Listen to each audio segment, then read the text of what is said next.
How we doing, folks? So today we're going to look at box art. Now, 80s stuff. Box art was so important. I used to pick films based on box art alone. So what I decided to do, because Rob's not here today, I'm going to put them in order of my favourite to least favourite. When he finds out, he's going to lose his shit, but it don't matter because he's not here. So I'm going to go over here to Action first, and that's what we're going to do in today's video. The time is almost here. Right, obviously Batman can stay where it is because that's got to be number one. I'm going to go 1 down to 24, so we've got 24 to drop. Sorry, Karate Kid, but you're coming out. Not a bad cover, but again, I said it the other week, that bit there, come on, looks more like me. For number 2, you know what? Die Hard. I love this film and I love the video, the case and everything about it is amazing. And it's a bit of a white clamshell thingy, so that's always a good point for me. So Die Hard's in at number 2. There's some pretty shit ones for Action, you know. Number 3 is this is going to really screw Rob's head because I'm going to split up the Indiana Joneses. Last Crusade. Not my favourite indie film, but Temple of Doom. Definitely the favourite cover for me. Get rid of that. So coming at number 4, Jurassic Park. Very Batman-y again, just the logo and very little text and stuff, but an awesome cover. And I used to like that when it was just like, wow. You don't need all the razzmatazz sometimes to show off a film. Remember, this is just covers only because Lethal Weapon will be higher, but the covers always freak me out.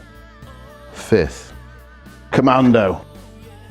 Arnie is absolute sexiest, let's be honest. And that's just some kick-ass cover. And it's also the CBS stuff at the bottom, I like that as well.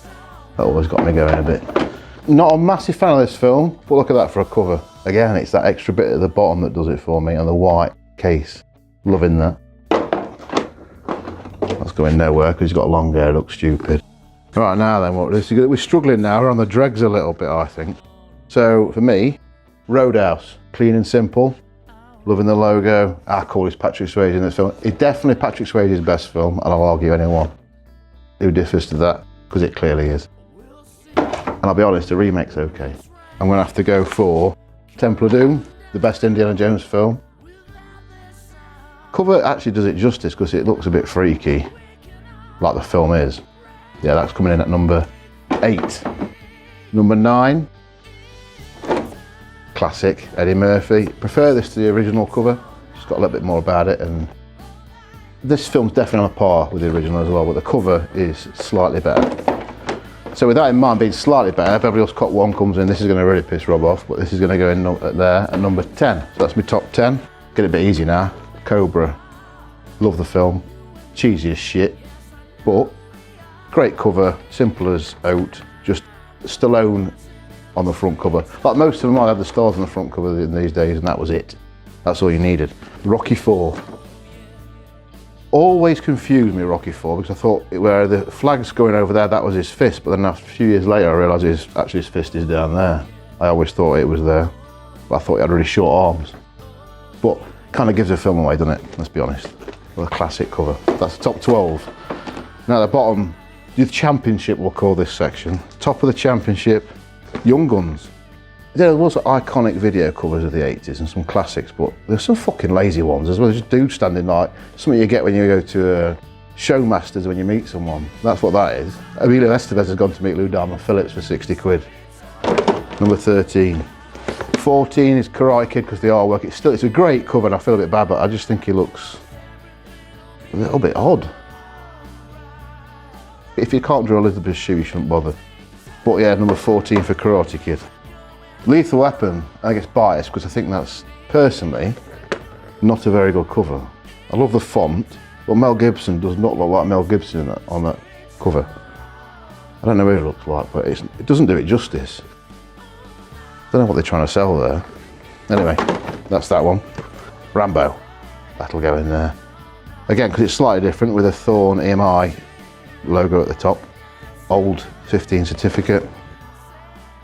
Actually, that should be higher, to be fair. It's pretty cool. But all they've done is, look, they've photoshopped his body out of it, stuck some flames behind it. Piece of piss. Next one, Rocky 3. Slightly more inventive than the other Rockies. But again, just cut his image out, stick it on a box. Oh shit, I actually forgot I didn't see that down there. Sorry, Point Break, that's That should be higher, but I'm not messing about anymore, so that should be higher. It's a good cover, that is. In fact, that's really good. I fucked that up, sorry. Iron Eagles next. Pretty cool cover, a bit more inventive than the usual ones, but it doesn't grab me. I suppose we'll put Top Gun in next. I'm gonna get probably a bit of abuse for that, but I think that's probably a really lame ass cover, that is, in my opinion. Good the film is, it's lame as out. It's not exciting. Right, on the bottom 4 now, and I'm not liking any of these. Rocky 2, just because it's Rocky 2, and yeah, I can't think of any other reason. I do like the Warner Brothers old style. I think that's cool. That saves it just from finishing bottom. Now the relegation scrap of the 3 scrap. Oh God Almighty! Fortunately, I think Chuck Norris's Silent Rage. That's going to have to come in. I mean, everyone loves Chuck Norris, but I kind of miss a boat, and the positioning of these is just shit. The thing that saves it is the red box, I think. RCA as well. So yeah, that's just. Jesus. I wouldn't rent that when I was a kid. There's no way I'd rent that. It just looks unrentable and just shit. Rocky. I love Rocky. Rocky 1 not so much, but tell me that's not a lame cover. It's a fucking screen grab and it's just crap. But anyway. And last but not least, it's actually not such a bad cover, but I cannot deal with Arnold Schwarzenegger with long hair. So I've never seen this film, or any of the Conan films, just because of his hair. It looks stupid. So that concludes it all. Have a quick look, I hope you all agree. Don't tell Rob and see if he notices. We'll see this rain come down without this sound. No, I'm not dressed as Brian fucking Clough.